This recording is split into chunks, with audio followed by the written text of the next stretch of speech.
Have you ever felt a heavy responsibility to heal every broken person around you, as if their well-being depended entirely on your constant daily efforts?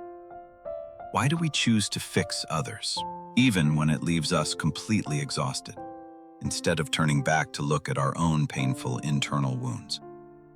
This role of the savior is often a heavy burden we carry, a shield we use to protect ourselves from the reality of our own neglect. We pour our energy into others because it feels easier than facing the void inside us. But this path leads to a slow and silent self-destruction. Is your kindness a genuine gift, or is it a desperate escape from the person staring back at you in the mirror every single lonely night?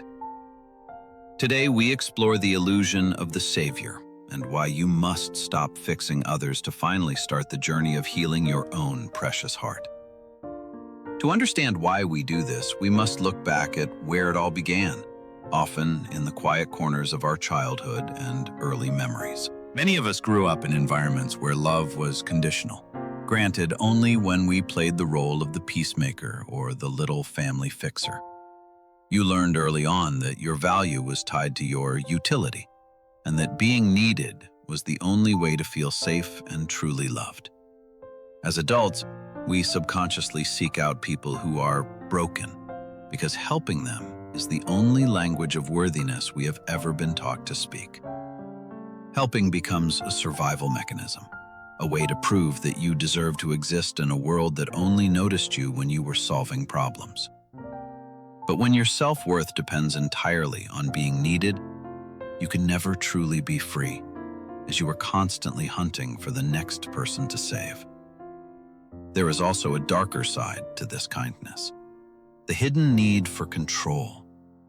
When you fix someone, you are subtly placing yourself above them. This dynamic creates a sense of safety for you. If they are stabilized according to your plan, they are predictable and less likely to hurt you. You might believe you are acting out of love, but often it is an attempt to manage your own fear of abandonment by making them dependent. These ropes of codependency eventually stifle growth for both people, creating a prison of help where neither person is allowed to be their true self. When we try to control how others heal, we rob them of their own strength and agency, turning a relationship into a project of our making. Real love requires the courage to let people face their own shadows, even if it means you no longer have a project to work on anymore. The savior role is the ultimate distraction. It is far easier to douse the flames in someone else's yard than to face the fire at home. By focusing on the external mess of others, we effectively ignore the internal void that demands our attention, creating a perfect defense against our pain. We wear the mask of the good person to hide the fact that we are terrified of our own emptiness and the ghosts of our past. Is it possible that you are using other people's traumas to avoid the silence of your own life? What would happen if you stopped fixing everything? The conversations you have about their problems are often shields, preventing anyone from asking the one question that truly matters. How are you really doing? You have become so good at being a mirror for others that you have forgotten what your own reflection looks like without a problem to solve. But this constant giving comes at a terrible price. Eventually, every well runs dry and every savior reaches a point of total emotional collapse. When you pour your entire essence into people who cannot or will not change, you are left with nothing but bitterness and a hollow soul. This is the burnout of the heart. You feel used, neglected, and deeply resentful that no one is there to save the person who saves everyone. Often the people we fix leave us once they feel better because the dynamic of the relationship was built on a crisis rather than true connection. You are left alone with the very pain you were trying to escape, now magnified by the silence of those you thought would stay forever. The resentment you feel is not because they are ungrateful, but because you sacrificed your boundaries in hopes of buying a love that wasn't for sale. Giving without limits is not kindness. it is a slow form of self-sabotage that ensures you will always remain empty and eternally searching for more. Let's take a moment for radical honesty. Are you trapped in this savior cycle?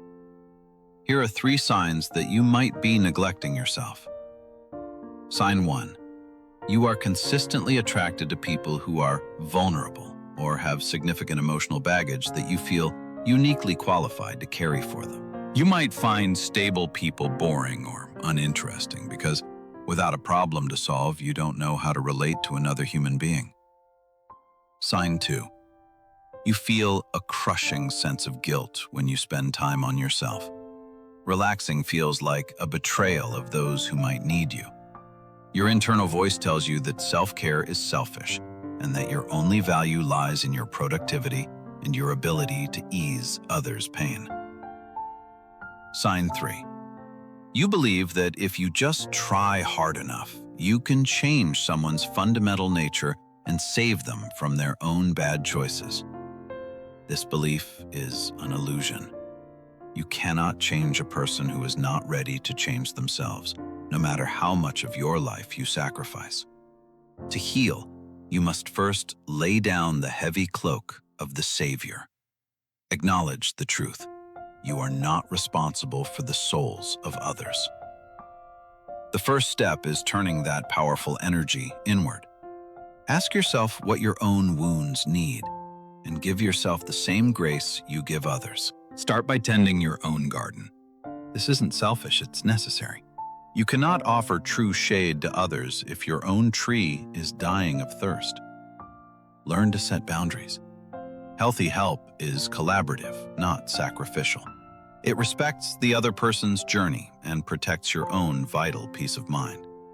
True support means standing beside someone while they walk their path, not carrying them on your back until both of you fall into the dirt. You are allowed to say no when your cup is low. Your worth is inherent, not something you have to earn by fixing the entire world.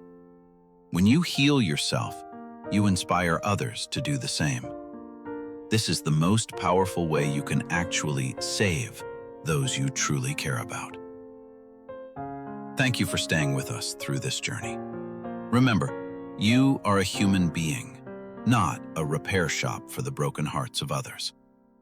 If this video resonated with you, please give it a like and subscribe to join our community of people learning to grow and heal together. We want to hear from you. Have you ever felt like a savior? Share your story in the comments below so we can support each other. Taking care of your own needs is the foundation of a healthy life. It is the only way you can ever truly love anyone else well. Don't forget to check out our other videos on mental health and self-discovery. There is so much more for us to learn about ourselves together. You deserve the same kindness and attention you so freely give to everyone else. Be your own savior first, and the rest will follow naturally. Thank you for watching, and we will see you in the next video. Keep being kind to your mind today and every single day after. Because at the end of the day, the most important relationship you will ever have is the one you build with your own beautiful self.